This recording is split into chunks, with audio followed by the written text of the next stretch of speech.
Емшек және бала тақырыбына арналған видео.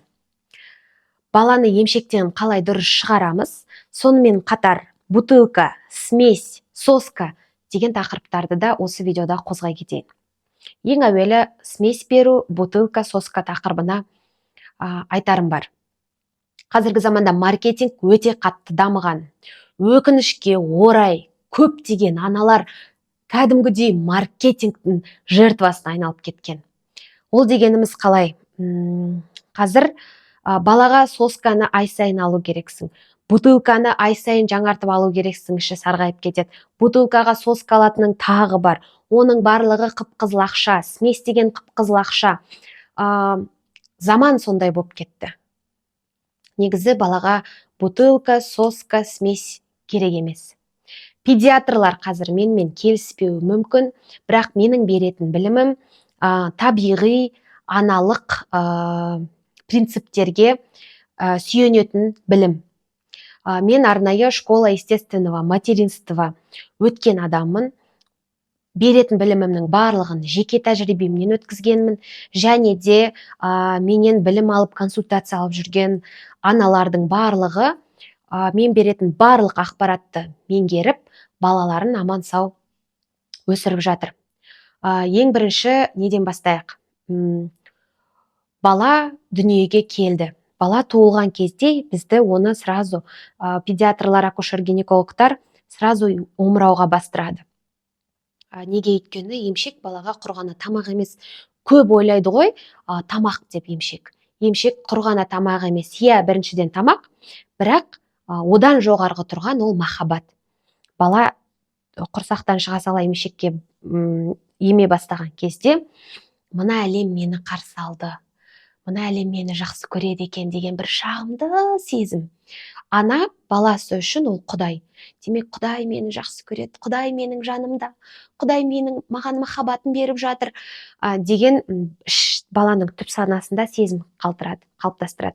Егер біз баланы емшектен жестко айырып тастасақ, баланың түп санасында саналы түрде бала емшектен қалай шыққан ешқашан есіне түсіре алмайды. Бірақ түп санасында мені Құдай жақсы көрмейді, мен бұл әлемге керек емеспін, бұл әлем қауіпті деген түпкі қорқыныштардың пайда болуына қатты әсер етеді. Сондықтан баланы емшектен шығару мәселесіне жеткенге дейін видеоны толық қарап шығуға кеңес беремін. Орта жолдан үзіп кетпеңіздер. Сонымен емшек балаға махаббат. Баланы емізген кезде сол махаббатты дұрыс беріп емізейік. Құр ғана тамақ деп қабылдап емес. Яғни қазір мамалар көбінесе жаңағы бала емізіп отырып сотқа қарап, бүйтіп бет алды уақытын өткізеді. Оның салдары қазір 2-нің бірінде задержка речевого развития деген диагноз қойылып жатыр. Неге? Өйткені омырау емізген кезде біз балаға тілек тілеп отыруымыз керек.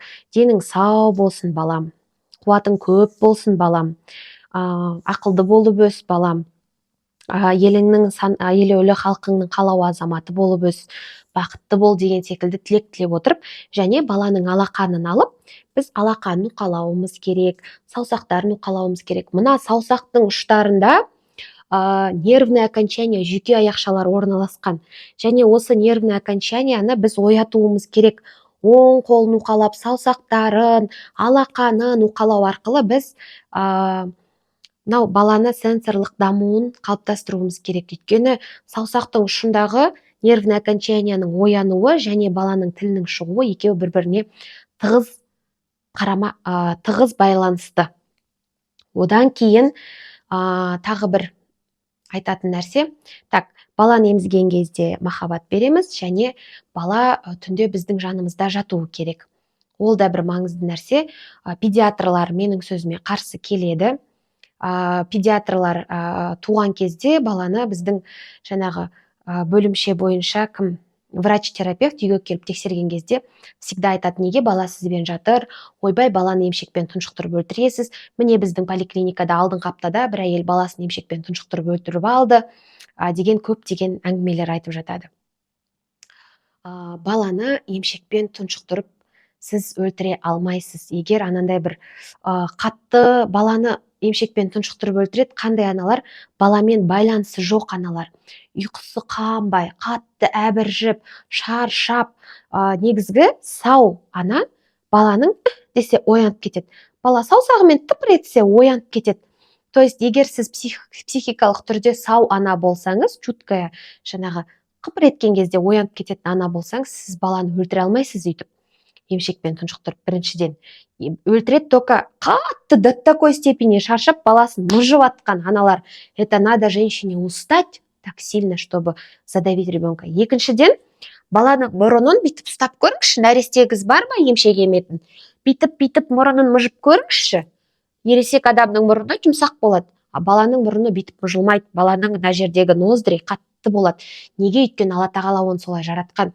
Сіз емшекті баланың бетіне бүйтіп қойып қойғанның өзінде мына жерлерде тесіктер қалады. Бала ешқашан емшектен тұншықпайды негізі. Алла тағала солай жаратып қойған. Сосын 9 ай бойы біздің құрсақта болған бала, туа салысымен бөлек жатқызып қойсаң, баланың түп санасында қорқыныш пайда болады тағы да. Бала үйреніп алған мамасының жанында жүріп. Сондықтан егер балаңыз тыныш болсын десеңіз, егер сіздің ұйқыңыз қанған болсын десеңіз, баланы жатарда осылай қолыңызға алып жатасыз. Мінекей, мына қолға жатқызып қойасыз. Бөлек жатқызбайсыз, қолға жатқызасыз. Қолға жатқызған кезде сіз оны априори никак мыжи алмайсыз. Міне сіз жатырсыз, қолыңызда балаңыз жатыр, сіз оны никак мыжи алмайсыз. Сондықтан баланы төсекке алған кезде мына қолға жатқызып, басын осы қолға жатқызып үйретсеңіз, сізге аналық қызметіңізді атқарғанға да жеңіл болады. Сіз түні оянып, барып кроваткасына барып, емшекті шығарып, ит боп түнімен 5-6 рет оянбайсыз. Балаңыз қыңқ етті ма, емшекті аузына сала қоясыз да ұйықтайсыз. Мына жағы емшекті жарты түн бойы емді ма, фык, баланы бері қарай ауыстырдыңыз, аузына емшекті салдыңыз. Бала қолда жатса, сіз оны мыжып өлтіре алмайсыз никак. Сондықтан бала сіздің жаныңызда жатсын. Баланың психикасының тыныш, гармонично қалыптасуына өте керемет көмектеседі. Одан кейін баланы жиі көтеруге болады. 6 айға дейін баланы қолға үйретуден қорықпаңыз. Тағы да қайталаймын, 9 ай сіздің құрсағыңызда болған балаға сіз жиі қолыңызға көтеріп жүргеніңіз балаға бұл керек. Баланы дұрыс көтерудің өзінің бір ережелері бар. Оны тағы бір видео салған кезде жаңағы бір плейлист дайындап қоям парақшамда. Кербез тәрбие деп айтып жазып қояйын. Кербез тәрбие деген плейлисттің ішіне кіріп, бала туралы бүкіл видеоларды қарап шығыңыз. Бұл менің алғашқы видеом. Бұл видеоны қарап атқан кезде болмауы мүмкін, бірақ уақыт өте келе салып толықтырып қоям. Одан кейін 6 айға дейін баланы жиі емізе береміз. Жиі емізген кезде қалай? Бізде сүт, мынау переднее молоко және заднее молоко деп бөлінеді. Неге бутылка смесь бермеңіздер деп айтамын? Себебі бізді Алла тағала жаратқан кезде уже әр әйелдің сүті оның баласына қаншалықты жирный болу керек, қаншалықты насыщенный болу керек, Алла тағала жаратып қойған уже. Қыздар, маркетинг ол бізді алдай береді, адастыра береді. Ойбай, біз деген химиялық түрде, биологиялық бәленше түгіленше керемет, ешкімде жоқ сүт смесь жасап шығардық. Оның бәрі қыртқан әңгіме. Біздің аталарымыз, менің атам мысалы 80 жастан асқанша өмір сүріп келе жатыр. Менің ұлымның атасы мен апасы 90-ға жетіп қалды. Ол кісілер таза сүтті еміп 90 жасқа дейін өмір сүріп жатыр ғой. Біздің сүтіміздің құнары бар.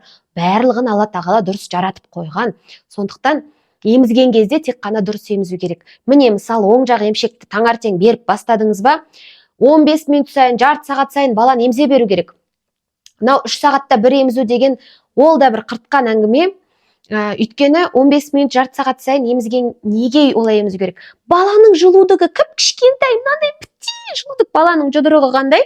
Баланың жұдырығы бітті ғой, сол сияқты баланың асқазанында осындай бітті, ол көп ем алмайды. Ол көп сүтті еме алмайды, оның қарны жиі ашады. Балам қарны ашып жатыр, смесь беруге болмайды. Неге? Өйткені баланың қарны ашу керек. Смесь бергенде сіз оны асқазанын кеңітіп тастайсыз, сосын пожалуйста, расстройство пищевого поведения деген ауру ертең сәлем деп келіп тұрады. Гастрит, анау, мынау, асқазан дұрыс қалыптаспайды. Сондықтан баланы бастапқы кезеңде жаңа туған нәрестені 6 айға дейін сіз жиі емізесіз. Жарты сағат сайын сұрай ма, жарты сағат сайын бересіз, 15 минут сайын сұрай ма, 15 минут сайын бересіз. Аз-аздан ол емеді. Енді емшекті беру мәселесін айтсақ, Басында бұл переднее молоко деп бөлінеді емшек и заднее молоко. То есть сіз бір емшекті 4-5 рет емізгенше, мына емшек толық босап, жұп-жұмсақ болғанша емізесіз бір емшекті. Оған дейін екінші емшекті сүт жинала береді. Мына жақты толық емізіп болғаннан кейін екінші емшекті 5-6 рет толық біткенше емізесіз. Сонда басында көк сүт шығады. Менің сүтім көк дейтін әйелдер болады ғой. Естественно, бәрімізде переднее молоко көк болады. Оның артындағы сүт қана сары болып шығады. То есть көк сүтті жиі емізсек баланы, жиі, то есть, сирек емізетін аналар, біресе 10 емшек, сол емшек бүйтіп емізсек, конечно, құр ғана көк сүтпен қоректенеді. А егер жиі бір емшекті қайта-қайта берсек, бұл көк сүтті еміп болғаннан кейін, оның артында уже майлы, құнарлы сүт шығады. Егер бір емшекті толық босап біткенше емізсеңіз, бала тояды. Екіншіден лактостаз, мастопатия, оның әрі қарай киста, миста деген аурулар сізде болмайды. Лактостаз неден пайда болады? Толық емшекті емізбегеннен пайда болады. Егер емшегіңіз қатып жатқан ана болсаңыз, пожалуйста, баланы қайта-қайта бір емшек до конца емізіп тастаңыз, сосын екінші емшегіңізді беріңіз. Қайта-қайта емізген кезде емшектегі лактостаз өзі кетеді. Емшекті саууға болмайды. Артық сүтті шығаруға болмайды. Егер неғұрлым емшекті сауып тастасаңыз, соғұрлым сүт көбірек келе бастайды. Егер баланы ембеген артық сүтті сауып тастап отырсаңыз, сізге сүт одан сайын келеді. Сондықтан емшекті тек қана баланың аузына береміз. Балаға ғана еміземіз. Әрі қарай айта кететін тақырып, мінекей 6 айға дейін баланы жиі емізесіз, бір емшекті толық босап біткенше емізесіз. Соска бермейміз. Соска невротиктар тәрбиелейді. Соска емген бала невротик болады өскен кезде. Мынандай адамдар болады ғой, бүйтіп тыныш отыра алмайтын. Осылай отыратын. Бүйтіп. Бұның бәрі невротизм. Одан кейін соскадан шығарған кезде өзіңіз қиналасыз. Емшектен 1 шығару керек, бутылкадан 2 шығару керек, соскадан 3 шығару керек. Зачем вам такие проблемы? Сосканы аузына тыққан кезде тыныштала қалып, бірақ күніне кешке деген бала невротик болып өседі. Пожалуйста, соска беруден, егер соскаға үйретпеген адам болсаңыз, бермей қойыңызшы. Балаңыздың тыныш нервная система қалыптасуына ықпал етіңізші. Одан кейін, 6 айға толды ма бала? Все, 6 айға толған кезде бала не істейді? Ақырындап отырып бастайды, ақырындап еңбектеп бастайды. Бұл кезде не істеуі мүмкін? Жылап қалуы мүмкін, соғылып қалуы мүмкін. Мысалы, бала еңбектеп келе жатып, таңдайын соғып алды. Бұрын сіз бала қыңқ етсе бітті, емшек беретінсіз. 6 айға толған балаға сіз уже емшек бермейсіз, сіз ақырындап сипалап, құшақтап. Емшек деген махаббат деп айта кеттім ғой. Махаббатты уже аймалау, құшақтау арқылы бере бастайсыз. 7-8 айға келген бала уже ақырындап бір нәрселерді жей бастайды. Тамақ жей бастаған балаға уже сіз тамақ бересіз емшектің орнына, уже емшекті беруді ақырындап уже сокращенияны бастайсыз. То есть 6 айдан бастап баланы көбірек иіскеп, сипалап, құшақтап, бұрын қолға алған сайын емізетін болсаңыз, қазір сипалап, қолдарын уқалап, бетін иіскеп, сүйеп, құшақтап, жаным, сәнім, көк көмал түнім деп еркелетіп, бала махаббатты тактильность арқылы алуды үйренсін. Сол кезде уже ертең ақырындап емшек сұраған сайын құрғаны құшақтап, еркелетіп, ақырындап алмастыра бастайсыз. Махаббатты сен емшек арқылы алмайсың, оған уже махаббат керек бола бастайды. Бала неге 2-3 жасқа дейін еміп жүре береді? Не из-за того, что оның қарны ашады, а из-за того, что он так привык вашу любовь получать. Егер баланы махаббатқа құшақтау арқылы беруді үйретпесеңіз, бұл сіздің қателігіңіз болады. Сондықтан 6 айдан бастап құшақтап үйретеміз. 8-9 айға келген кезде уже сокращаем кормление. Уже 3 сағатта бір емізіп бастайсыз. Таңғы 8-де еміздіңіз, 11-де, 2-де еміздіңіз, кешкі 5-де еміздіңіз, және кешкі 8-де еміздіңіз. То есть уже жарты сағат сайын деген нәрсені тоқтатамыз. 3 сағат сайын еміземіз. Түнде жатарда ғанда еміземіз. Жатарда емшек беріп ұйықтатамыз. Одан кейін түнде оянған кезде деп ақырын емшексіз ұйықтауға үйретеміз. Ақырын құшақтап, то есть емшекті азайта бастаймыз. 7-8 айға келген кезде кәдімгідей азайтуды бастаймыз. 1 жасқа толғаннан кейін уже біз 6 сағат сайын еміземіз. Уже кәдімгідей кормление сокращаем. Бұрын сағат 8-де, 2-де, 5-де, 8-де, 11-де, 2-де, 5-де, 8-де, кешкі 8-де емізіп жүрсеңіз, қазір уже таңғы 8-де, түскі 2-де, кешкі 8-де, то есть 3-ақ кормленияны қалдырамыз. Басқа кезде балаға жиі өз бетімен ойнап отырған балаға келіп, иіскеп, құшақтап, бірге ойнап, бала сізбен коммуникацияны емшекпен ғана емес, ойын арқылы, құшақтасу, еркелеу арқылы алып үйрену керек. Бұл 1 жастан асқаннан кейінгі біздің расписаниемізде күніне 3 рет еміземіз, түнде жатарда ғана еміземіз, таңертең оянғанда еміземіз, түнгі кормленияны тоже алып тастаймыз ақырындап. Түнде жатарда ғана емеді. Қайта-қайта солп емшек беруді тоқтатамыз 1 жастан кейін. Бұл план бойынша біз 2 жасқа толғанда баланы емшектен толық шығарып жібереміз. Так, 1,5 жасқа дейін остались дневные кормления, 3 и жатарда 1 рет кормление. Түні бой бала өз еркімен ұйықтап үйрену керек. Осылай түні бойы дайындаймыз баланы, емшексіз ұйықтауын үйретеміз ақырындап. Одан кейін 1,5 жасқа толған балаға уже күндіз 1 кормленияны ғана алып қаламыз. Таңертең кешке деген жоқ, күндіз 1 рет қана емшек береміз. 1 рет, мысалы түскі 2 деген уақытты таңдаңыз ба? Түскі 2-де береміз, және жатарда береміз. Басқа кездің бәрінде баламен көп ойнаймыз, еркелетеміз, әкем, көкем, саным, кеш, құшақтаймыз, сүйем. Осылай баланы алдандыра бастаймыз. Түсте 1 емет емшекті. Ой, балам 2 болған жоқ қой, сағат 2 болсын, 2-де емшек берем. Кел ойнаймыз. Ақырындап алдандыра бастаймыз. Бала осылай 1 жас 7 ай, 1 жас 8 айға кеп қалды ма? 1 жас 7 айға келген кезде біз уже күндіз емшек беруді тоқтатамыз. Тек қана жатарда береміз. 1 мезгіл. Ұйықтар алдында ғана 1 мезгіл береміз. Ұйықтар алдында 1 мезгіл беріп, 1 ай, 2 ай ұйықтар алдында 1 мезгіл береміз. 2 жасқа тақап қалған кезде уже 2 күнде 1 береміз. Бүгін емшексіз ұйықтайды, ертең емшекпен ұйықтайды. Одан кейін 2 күнде 1 беріп үйреніп алғаннан кейін, бала емшексіз ұйықтауды үйренгеннен кейін, уже полностью емшексіз ұйықтатуды үйретеміз. То есть жылаған кезде еркелеп, құшақтап, ол балада уже стресс болмайды. Бала уже емшектен оңай шығады. Өйткені сіз оны құшақтап, еркелетіп үйреттіңіз. Бұл органично, лаконично емшектен шығару. Ешқандай зеленка жағып, үбәй, бүжәй, кет, апасына апарып тастап, бұның барлығы баланың сана сезімінде не қалдырады? Үбәй, бүжәй, ойбай ауырып қалды деген нәрсе балада чувство вины қалдырады. Мен жаманмын. Мен өте жаман адаммын. Менің кесірімнен мамамның емшегі ауырып қалды дейді. Үбәй болып қалды деп үйретсеңіз, зеленка жағып қойып үйретсеңіз. Бүжәй деп үйретсеңіз, қорқыныш пайда болады. Бала емшектен қорқа бастайды. Емшек ол Құдай бала үшін. Баланың сана сезім үшін бұл Құдай. Сонда сіз не қалып тастырасыз? Егер ауырып қалды, үбәй болып қалды десе, чувство вины, глубинное чувство вины. Ересек адамдар болады ғой, постоянно чувство вины да өмір сүреді. Вот, пожалуйста, емшек үбәй болып қалды деп шыққан балалар.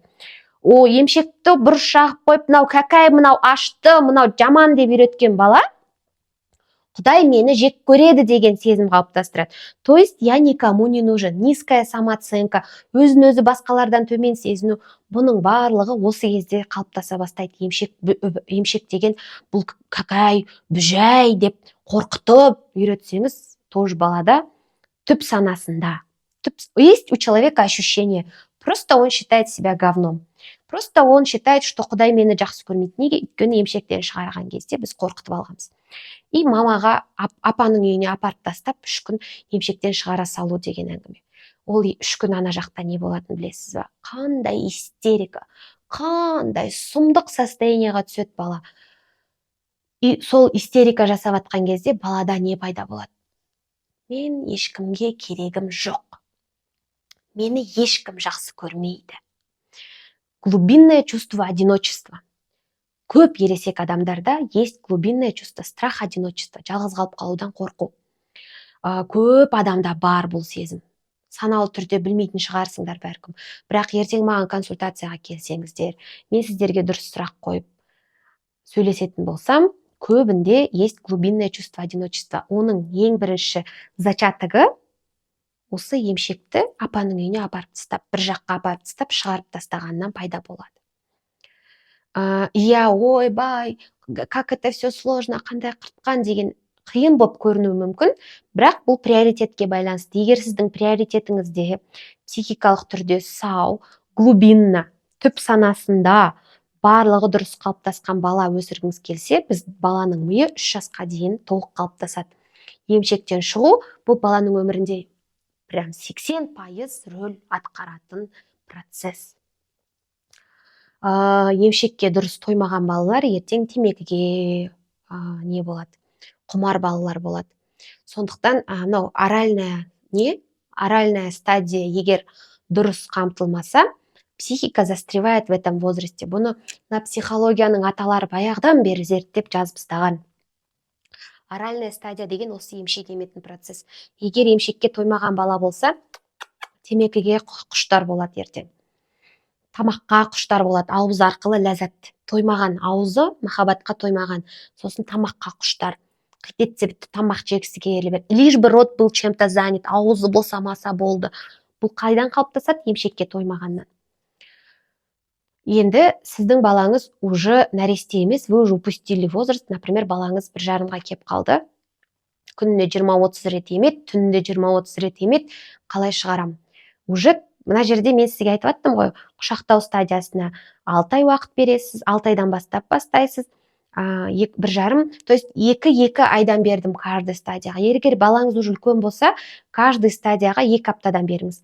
Например, вы оставили күндізгі 3 кормление. 1,5-дағы балаға вы оставили 3 кормление. Таңертеңгі 8-де, түскі 2-де, кешкі 8-де. Все. Басқа уақытта қанша жыласа да, қанша етегіңді жұлып мамалап тұрса да, просто обнимаем, құшақтап, сипалап, балам деп өз бетпен ойнап отырған баланың жанына келіп, сөйлесіп, то есть махаббат тілін бірге ойнау және құшақтап, аймалау деген тілге ауыстырыңыз. 2 апта. Хорошо? 2 апта бойы күніне 3 мезгілді қалдырасыз. Түнде деп оянған кезінде солай ұйықтатуды қосасыз. 2 апта. Одан кейінгі 2 аптаның кезеңінде тек қана түнде сүт беру, күндіз 1 мезгіл беру дегенге қалыптастырыңыз. Может, 1 ай бересіз, өзіңіз байқайсыз. Бала желательно 2 жасқа дейін емшектен шығып кеткені дұрыс. Өйткені 2-ден асып 2 жас 4 ай 3 жаста шығарам десеңіз, ол жерде балада кризис 3 лет басталады уже. Кризис 3 лет, бала истерика жасап, мысалы, мынау менің балам мысалы қандай истерика жасайтын, полдың үсті кір болып тұрады ма, мен пол жуып тастасам, ол 1 сағат жерге жатып алып, неге пол кір деген кезең басталады. 2 жас 4 айда басталады балаларда. Кейбір балаларда уже 2 жаста басталып кетеді. Сондықтан, егер сіз кризис 3 лет плюс емшектен шығару деген 2 возрастты бірге біріктіріп, бір моментке попадать етсеңіз, өзіңіз әбіржіп, жын болып, жындханаға барарға жақын қаласыз. Сондықтан кризис 3 лет басталмай тұрып шығарып тастаған дұрыс емшектен. 2 жасқа дейін емізген идеальный возраст. Сондықтан 1,5 жасар балаңыз болса, пожалуйста, 1 ай тек қана 3 мезгіл кормленияны қалдырыңыз, түнде емізбеңіз, жатарда ғана емізіңіз. Одан кейін 1 ай күндізгі 1 кормление, жатарда 1 кормление деп қалдырыңыз. Одан кейін 1 ай түнде 1 жатарда ұйықтатып жатқан кезде ғана 1 рет емізу деп қалдырыңыз. Содан кейін уже 2 жасқа дейін полностью емшекті алып тастайсыз. Ешқандай үбәй-бүжәй деген керек емес. Балаңыз 2 жастан асып кеткен бала болса да, осы схеманы қолданыңыз. 2 апта бересіз уақыт құрғана 3 мезгіл ойнатуына. Язык любви меняете на тактильный язык, то есть құшақтап, аймалап, бірге ойнап деген тілге ауыстырасыз. Күніне 3 мезгіл, түнде 1 мезгіл, ұйықтағанда 3 деп ұйықтату. Күніне біз 1 мезгіл, жатарда 1 мезгіл. Кейін жатарда ғана 1 мезгіл емізу, басқа кезде баламен өте көп ойнау керек боласыз. Все. Егер балаңыз 2 жастан асып кеткен болса да, тура осы методиканы қолданасыз, тек қана уақытын шегеріп отырасыз. Сонымен видео пайдалы болса, комментарийге өз пікіріңізді, өз тәжірибеңізбен бөлісіп, сіз емшектен шығарып жатқан болсаңыз, тәжірибеңізбен бөлісе кетіңіз. Және менің Instagram парақшама тіркеліп қойыңыздар. Instagram парақшам Кербезім.